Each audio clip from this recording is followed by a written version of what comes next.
Praise the lord. నజరేయుడైన క్రీస్తు నామంలో మీ అందరికి కూడా వందనాలు తెలియపరచుకుంటూ ఉన్నాను. దేవుడిచ్చిన కృపను బట్టి, దేవుడి నడిపింపును బట్టి ఈ రోజున నేను మీ మధ్యలోకి వచ్చి ఉన్నాను. ప్రతిరోజు కూడా దేవుడు ఒక మాట తెలియపరుస్తూ మన జీవితంలో ఉన్న శ్రమలను బట్టి, బాధలను బట్టి, కష్టాలను బట్టి ఎంతగానో ధైర్యపరిచి ముందుకు నడిపిస్తూ ఉన్నాడు. అలాగే ఈ రోజు కూడా దేవుడు ఒక మాట తెలియపరచాలని ఎంతగానో ఆశిస్తూ నన్ను మీ మధ్యలోకి తీసుకొచ్చి ఉన్నాడు. ఈ రోజున దేవుడి వాక్యం ఒకసారి మనం చూసినట్లయితే 1 కొరింథీయులకు 1వ అధ్యాయం 18వ వచనం. సిలువను గురించిన వార్త నశించుచున్న వారికి వెరితనము గాని రక్షింపబడుచున్న మనకు దేవుని శక్తి. ఈ లోకంలో యేసుక్రీస్తు ఒక మానవుడిలాగా జీవితాన్ని జీవించి మరి 30 సంవత్సరాల తర్వాత మరి 3.5 సంవత్సరాలు ఈ లోకంలో తండ్రి చిత్తాన్ని నెరవేర్చడానికి ఈ లోకానికి తన సువార్త ప్రకటిస్తూ ఉంటాడు. సువార్త ప్రకటిస్తూ ఉన్నప్పుడు ఎంతో మంది మరి ఆయన చెప్పిన మాటలను తృణీకరించి మాట్లాడారు. ఆయన చెప్పే ప్రతి ఒక్క వాక్యాన్ని కూడా మరి ఎగతలగా మాట్లాడి తనను మరి యేసుక్రీస్తుని ఇబ్బంది పెడుతూ ఉండేవాళ్ళు.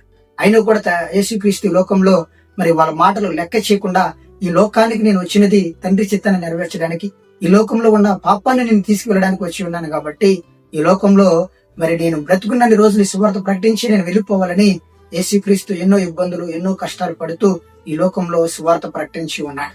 ఈ లోకంలో యేసుక్రీస్తు సువార్త ప్రకటించినప్పుడు ఎంతో మంది తృణీకరించారు, ఎంతో మంది ఇబ్బంది పెట్టారు.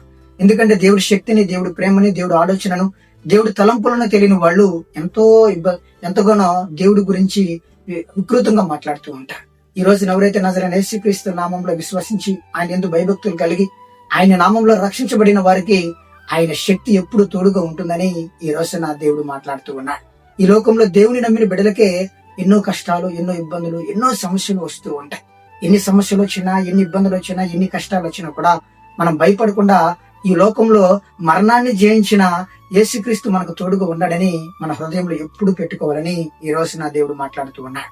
ఎందుకంటే ఈ లోకంలో దేవుని అనుసరించి జీవితాన్ని జీవించిన బిడ్డలకే శ్రమలు, ఇబ్బందులు, కష్టాలు, వేదనలు వస్తాయి. ఎన్ని శ్రమలు వచ్చినా, ఎన్ని ఇబ్బందులు వచ్చినా మనకి సాధ్యం కాకపోవచ్చు, కానీ దేవుడికి సమస్తము సాధ్యం. ఎందుకంటే ఈ రోజున ఈ లోకంలో కుంటువాళ్ళని, గుడ్డువాళ్ళని, చనిపోయిన వాళ్ళని కూడా లేవనెత్తిన దేవాది దేవుడు కాబట్టి ఈ రోజున ఆయన ఎందుకు విశ్వసించిన మనకి ఆయన శక్తి ఎప్పుడు కూడా తోడుగా ఉంటుందని మనం ఎప్పుడు కూడా ధైర్యంగా ఉండాలని ఈ రోజున దేవుడు మనందరితో కూడా మాట్లాడుతూ ఉన్నాడు. ఈ లోకంలో దేవుడు అంటే తెలియని వాళ్ళు, దేవుడి ప్రేమని తెలియని వాళ్ళు దేవుడి వాక్యాన్ని, దేవుడి సువార్తని ధృవీకరించి మాట్లాడుతూ వాళ్ళ జీవితాలని చాలా కఠినమైన వేదనలో గురి చేసుకుంటూ నశించిపోతూ ఉంటారు. కాబట్టి నా సహోదరి, నా సహోదరుడా, ఈ లోకంలో ఎన్ని శ్రమలు వచ్చినా, ఎన్ని ఇబ్బందులు వచ్చినా మనం భయభక్తులతో కలిగి దేవుని యందు విశ్వాసంతో కలిగి ఉండాలని ఈ రోజు నా దేవుడు నీకు నాకు తెలియపరుస్తూ ఉన్నాడు. కాబట్టి ఒక చిన్న ప్రార్థన చేసుకుందాం. దేవుడు మనతో మాట్లాడిన మాటను బట్టి దేవుడికి కృతజ్ఞత తెలియపరుచుకుని ఈ ఉదయకాల సమయమున దేవుడు మనతో ఈ వాగ్దానంతో మనతో మాట్లాడిన దాన్ని బట్టి మనం ఒక చిన్న ప్రార్థన చేసుకుందాం. ప్రేమ కలిగిన తండ్రి, దయగలిగిన యేసయ్య, నీ కొందనాలు, స్తుతులు, స్తోత్రాలు ప్రభా.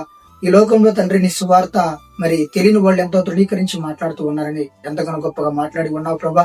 ఈ రోజున ఎవరైతే తండ్రి నీ నామంలో రక్షించబడి ఉన్నారో, ఎవరైతే తండ్రి నీ యందు భయభక్తులు కలిగి ఉన్న వారితో తండ్రి మరి చాలా మంచి మాట నువ్వు తెలియపరిచి ఉన్నావు. నా శక్తి మీకు ఎప్పుడు తోడుగా ఉంటుంది. ఈ లోకంలో వచ్చే శ్రమలు, బాధలు, కష్టాలు ఏది కూడా మీకు స్థిరం కాదు. నేను ఎప్పుడు కూడా మీకు తోడుగా ఉంటా, మీరు భయపడాల్సిన అవసరం లేదని ఈ రోజున ఈ ఉదయ కాలంలో ప్రభా ఈ వీడియో చూస్తున్న నా సహోదరి, నా సహోదరులందరితో కూడా మాట్లాడిన దాన్ని బట్టి, నాతో కూడా నువ్వు మాట్లాడిన మాటను బట్టి కూడా నీ కొందనాలు, స్తుతులు, స్తోత్రాలు ప్రభా. బ్రతుకో తండ్రి, మా జీవితంలో ఉన్న శ్రమలు, బాధలు, కష్టాలు, వేదనలు బట్టి ప్రభా బ్రతుకో ఈ వాక్యం ద్వారా తండ్రి మమ్మల్ని ధైర్యపరిచావు. ఈ వాక్యం ద్వారా తండ్రి మా జీవితంలో ఉన్న శ్రమలు, బాధలన్నీ కూడా తండ్రి నీ విడుదల పొందుకునే విధంగా మమ్మల్ని బలపరిచి ఈ వాగ్దానాన్ని తండ్రి మా జీవితంలో నెరవేర్చి ముందుకు నడిపించి సహాయం చేయమని నేను కోరుకుని ఉన్నాను.